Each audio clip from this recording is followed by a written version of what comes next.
পাকিস্তানের F-16 যুদ্ধ বিমানের জন্য উন্নত প্রযুক্তি দিচ্ছে যুক্তরাষ্ট্র। ইতিমধ্যেই যুক্তরাষ্ট্রের সাথে পাকিস্তানের আভ্যন্তরীণ বিষয় অর্থাৎ পারস্পরিক বন্ধুত্বের সম্পর্ক খুবই ঘনিষ্ঠ হচ্ছে।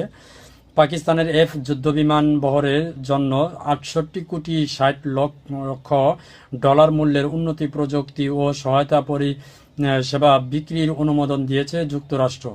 ৮ ডিসেম্বর মার্কিন প্রতিরক্ষা নিরাপত্তা সহযোগিতা সংস্থা ডিএসসিএ থেকে কংগ্রেস পাঠানো এক চিঠি থেকে এই তথ্য জানা গেছে।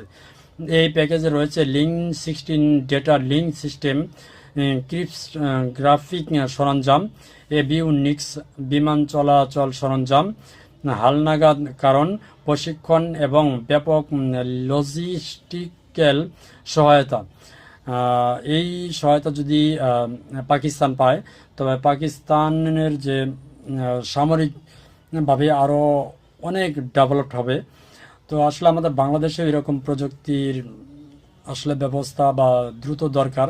তো ডক্টর ইউনূস সরকার অনেক চুক্তি করেছে চীনের সাথে বাংলাদেশের সামরিক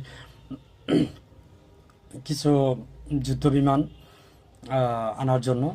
তো এগুলো 2026 সালে যুক্ত হবে বাংলাদেশে।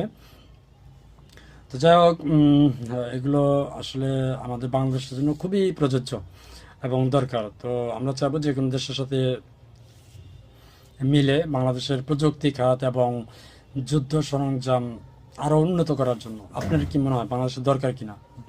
অবশ্যই জানাবেন। ধন্যবাদ। আসসালামু আলাইকুম।